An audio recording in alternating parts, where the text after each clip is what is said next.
ناظرین، بریک سے پہلے بات ہو رہی تھی پروفیسر ڈاکٹر جاوید خان کے ساتھ دمے کے متعلق. آئیے بات چیت کا سلسلہ آگے بڑھائیں. ڈاکٹر صاحب، جیسے کہ دمے کا تذکرہ ہو رہا تھا اور آپ نے بتایا تھا علاج کے بارے میں کہ انہیلرز جب استعمال کرنے کی بات کی جاتی ہے تو سب سے زیادہ مشکل پیش آتی ہے.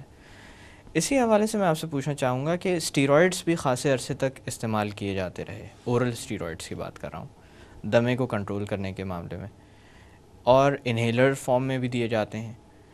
اسٹیرائڈس کے بارے میں یہ بھی کہا جاتا ہے کہ یہ ایک ایسی دوا ہے جو ایک طرف جان بچا بھی سکتی ہے، اور اگر مستقل استعمال میں رکھی جائے تو طبیعتی خرابی کا باعث بھی بنتی ہے. کس طرح کے خطرے وابستہ ہیں اسٹیرائڈس کے مستقل طویل عرصے تک استعمال کے ساتھ؟ دیکھیے، آپ نے بڑا اہم سوال کیا. اسٹیرائڈ کا بڑا یہاں پہ مس یوز بہت ہے ہمارے خاص طور پہ پاکستان کے اندر. بات یہ کہ جو ہم as a doctor, as a specialist جب مریض کو اسٹیرائڈ دیتے ہیں تو موسٹلی ہم انہیل فارم کے اندر دیتے ہیں. انہیل فارم میں اسٹیرائڈ بالکل سیف ہوتے ہیں، بیکاز یہ بالکل مائکروگرام کے اندر ہوتے ہیں اور یہ ڈائریکٹلی پھیپھڑے کے اندر جاتے ہیں. تو یہ جو ہے inhaled steroid is the single largest preventable medicine in asthma. So اگر آج انہیل اسٹیرائڈ سب مریض دمے کے استعمال کریں تو خاصی حد تک جو ہے ان کی کوالٹی آف لائف امپروو ہو جاتی ہے. لیکن جو آپ بات کر رہے ہیں انجیکشن فارم میں یا ٹیبلٹ فارم میں جو اسٹیرائڈ دیا جاتا ہے، وہ ہم کبھی ایمرجنسی کے اندر یوز کرتے ہیں صرف، اور وہ ہم جو یوز کرتے ہیں زیادہ سے زیادہ 5 دن 7 دن یوز کرتے ہیں. انفارچونیٹلی کیا ہوتا ہے کہ کچھ مریض جو ہیں وہ بند نہیں کرتے، وہ دوائیاں پھر لیتے رہتے ہیں. ڈاکٹر صاحب نے مجھے یہ دوا دی تھی، اب میں ڈاکٹر کے پاس دوبارہ کیوں جاؤں، میں یہ دوا جا کے کیمی شاپ سے دوبارہ خرید لیتا ہوں، اور وہ اس دوا کو استعمال کرتے رہتے ہیں. اس کے علاوہ کچھ کویکس بھی ہیں شہر میں ایسے ہیں جو کہ مختلف پاؤڈر فارم کے اندر اور مختلف سیرپ کی شکل میں اسٹیرائڈ لوگوں کو دے رہے ہیں اور بتاتے نہیں ہیں کہ اسٹیرائڈ ہے اس کے اندر. اور کیا ہوتا ہے اس کا کہ آہستہ آہستہ چل کر کے انسانی جسم بالکل گھل جاتا ہے.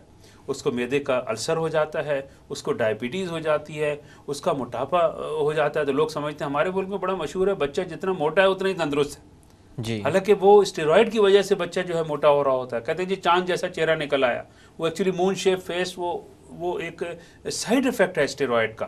تو اسٹیرائڈ کا پراپر یوز جو ہے اٹس لائف سیونگ، لیکن مس یوز جو ہے by quacks and by various other people اگر وہ کیا جائے تو وہ انسانی جسم کو بالکل کھوکھلا کر دیتا ہے.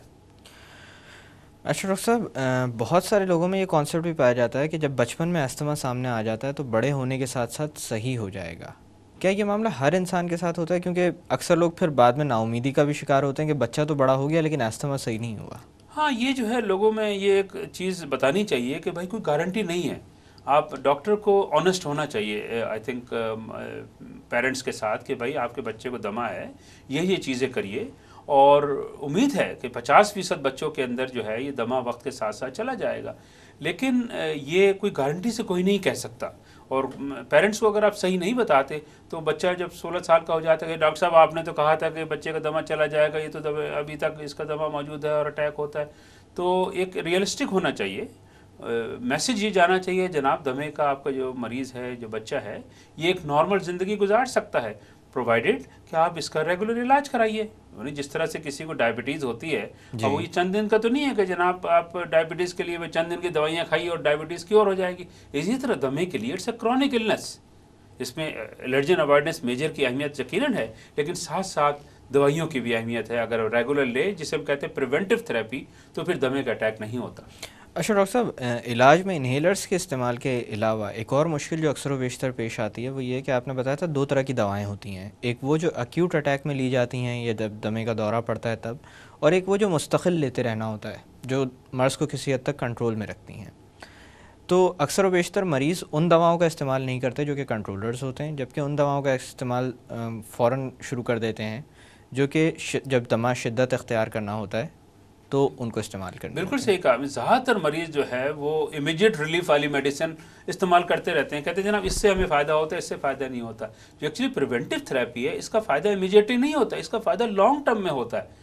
تو لوگوں کو یہ سمجھنا چاہیے کہ آئیڈیل کنٹرول دمے کا یہ ہے کہ وہ جو فوری فائدے والا انہیلر ہے، اس کا استعمال ہفتے میں 1 یا 2 مرتبہ سے زیادہ نہیں ہونا چاہیے. اگر کسی کو ڈیلی استعمال کرنا پڑ رہا ہے وہ والا انہیلر، تو پھر ڈاکٹر کے پاس جانا چاہیے کہ بھائی تاکہ وہ پریونٹیو تھراپی کے اندر تھوڑا سا انکریز کر سکے. اس سے دمے کا اٹیک جو ہے نہیں ہونا چاہیے اس کو. ڈاکٹر صاحب یہاں پر تھوڑی دیر کے لیے باتوں کا سلسلہ روکتے ہیں. ناظرین وقت ہو ایک چھوٹی سی کمرشل بریک کا. بریک سے واپس آ کر دمے کے متعلق مزید بات کی جائے گی. Don't go any where.